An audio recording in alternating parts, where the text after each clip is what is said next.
Hey guys, it's Hunter. Welcome back to another episode of AskGufish. This is the, and I use this word very loosely, weekly series where I answer the questions you guys have on Discord. I'm recording two of these actually at the same time because there is a lot to cover this week. If you go on to enjoy the video, do me a huge favor and essentially brush that like button. It actually really helps the video gain traction with the algorithm. So I appreciate that. But yeah, a lot to cover this week. Let's jump straight into your questions. Average Beam NG Enjoyer asks, thoughts on new James Hetfield guitar? So James Hetfield just released a camo Snakebite this year.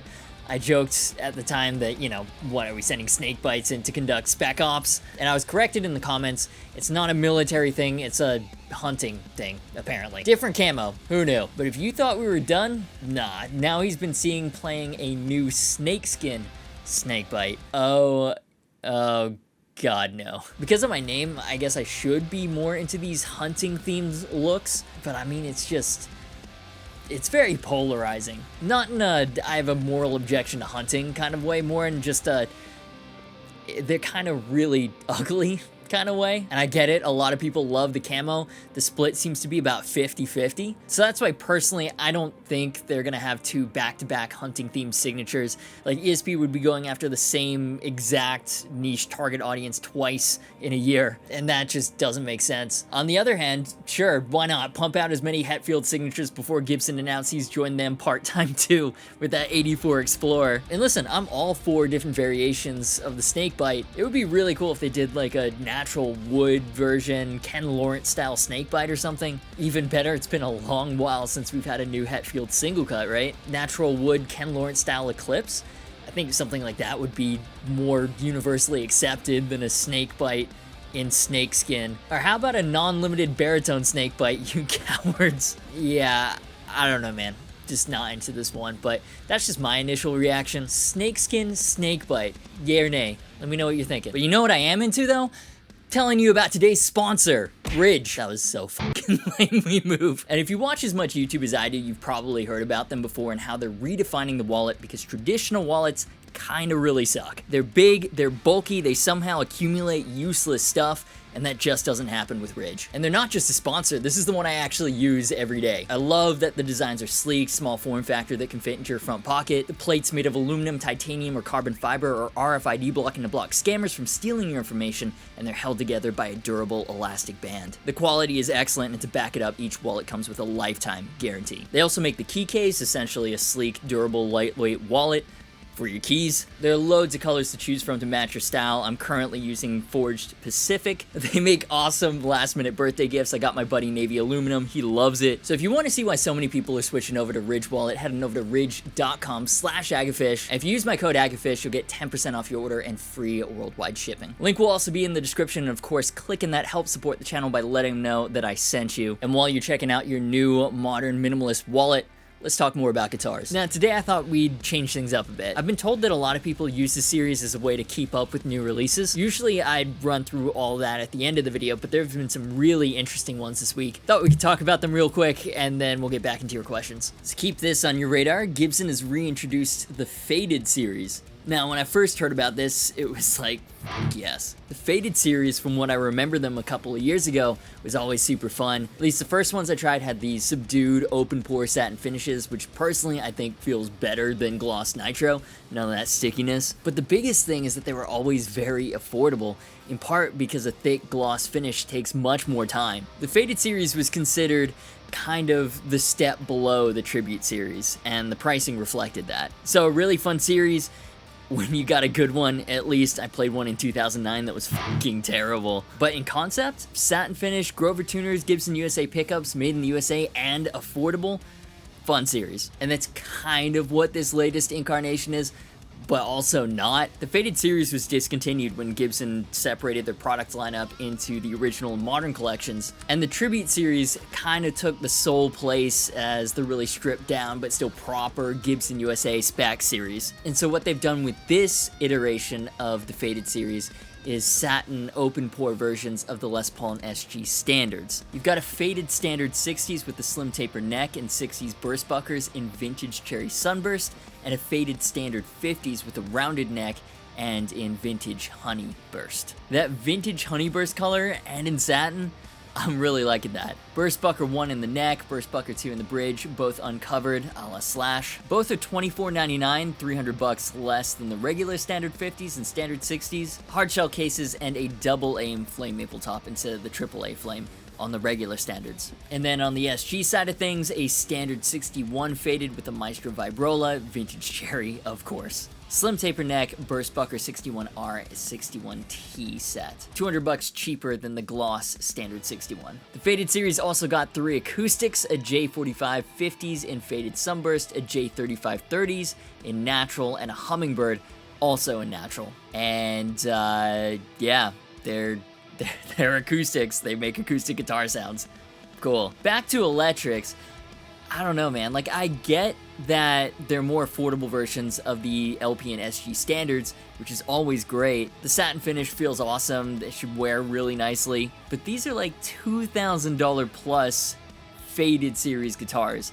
And there's just some disconnect in my brain from the faded series as I know it and that price point. So I'm still holding out hope for Gibson to do a Les Paul Tribute 60s neck variant. Slim taper neck on a $12.99 Les Paul sounds great, but I get what they were going for. The new faded series are satin versions of the current Les Paul and SG standards, and you can save a couple $100. Maybe they could have chosen a better name though, rather than release guitars at that premium price level as the faded series. But what do you guys think of this iteration of the faded series? Let me know down below. Then Joe Bonamassa has another new signature Epiphone, which brings it up to 9 for Epiphone alone. That doesn't even include Gibson. Do you guys understand? This man has more signature models than most people have guitars. I can't be the only one that knows him more from his guitar collection than his music. I don't think I'd be able to name you any of his songs, but I know his guitars. Bonamassa has a ridiculous 400 plus guitar collection, so his signature collection is pretty diverse. Recently I've demoed his 3 pickup Black Beauty, really like that one. The Lazarus 1959 is pretty cool, $8.99 with an aged gloss finish, hardshell case, Gibson USA pickups. And this latest one is based on his 1962 ES335 that he used to record his first studio album. He'd sold it in 2001 as he was moving from New York to LA, and just last year he was reunited with the instrument. So this latest Epiphone is a tribute to the guitar that launched him into the next phase of his career. It's a heartwarming story. You'll love to see it. 5-ply layered maple body, 1-piece mahogany neck, Indian laurel fingerboard, Burst Bucker 2 and 3 pickups, and then that Maestro Vibrola. Not gonna lie, I love the way they look. They are so bad for tuning stability though, but it's pretty rare to find a Maestro on an ES335. So that's definitely a plus for this model. And then the standard modern Epi components, CTS pots, switchcraft toggle, and output jack. We talk about it all the time, but you gotta love that the electronic components are actually proper Gibson correct now. Certificate of authenticity, interesting, I thought they stopped doing those, and a hardshell case with custom graphics are also included. Price tag of $12.99 though. Like, okay, I get it. It's got Gibson USA pickups, a hard case, it's got Joe Bonamassa's artist tax because, well, we don't want poor Joe to starve, but that's over double the price of the normal $5.99 Epiphone 335. Let's break it down. Like, if we say, okay, the hard case, that's $100. That's not what it costs Gibson, but that's the value we usually attribute to the inclusion of a hard case. Gibson USA pickups, that's a $200 value. We're at a value of $8.99. Then what, $200 for the artist tax? 15% is very high, but even then, we're off by $200. I don't know how they got to this pricing, and while personally I was never in for this particular model, the pricing of this and of Tony Iommi's Monkey have been a little on the high end of what they should be, and that makes me worry about the future prices of artist signatures and even the regular base models. Like, I actually want to be able to get an Epiphone Kirk Hammett signature for a reasonable price, please. Then Fender's doing some stuff. There's a new Aerodyne series. They're made in Japan, and they've got that Jetsons, what people thought in the 50s, the 2000s would look like kind of vibe. You know what I mean? Bright finishes, a ton of chrome, those control knobs, man. The series got its name from the additional body contours on the Aerodyne guitars. It makes them more aerodynamic, which isn't something you'd normally think is an advantage for a guitar, but In fairness, I can't think of any disadvantages either. They've got an HSS Strat that comes in Dolphin Gray, Hot Rod Burst, and Speed Green Metallic, a triple single Strat in Bright White, Chocolate Burst, and California Blue, and a Telly that comes in California Blue, Dolphin Gray, and Hot Rod Burst. Fender doesn't really give any useful information on the pickups online, but from clips, they sound kind of hot-rodded, vintage-voiced. Definitely fits the theme of the series. 12-inch fingerboard radii, locking tuners, and they've used Babix hardware, so yeah, modern specs. A lot of things to like about these. The body binding looks great, the matching headstocks look especially cool in gray. Not really in the market for something like this, right now at least, but I've always found Fender's purest upsetters to be their most interesting. It's been a while since we've talked about Solar. They've released like 279,000 new models in that time, including a signature for Kirk Weinstein of Crowbar. Pointy-ass E-style with block and topside inlays, and a fleur-de-lis on the 12th fret. Matte white, neck through construction, stop tail string through, stainless steel frets, EMG 81. I love minimalist metal guitars. This is kind of like Solar's answer to LTD's Arctic Metal series. There's a lot going on the fingerboard for me, but LTD doesn't actually have an EX Arctic Metal right now. So this fits that super specific niche gap, and you love to see it for Solar, like, well f***ing done. Crowbar is one of the big sludge metal bands, just good job, Ola. Details about everything you should keep on your radar in the description, and now let's jump into some of your questions over on Discord.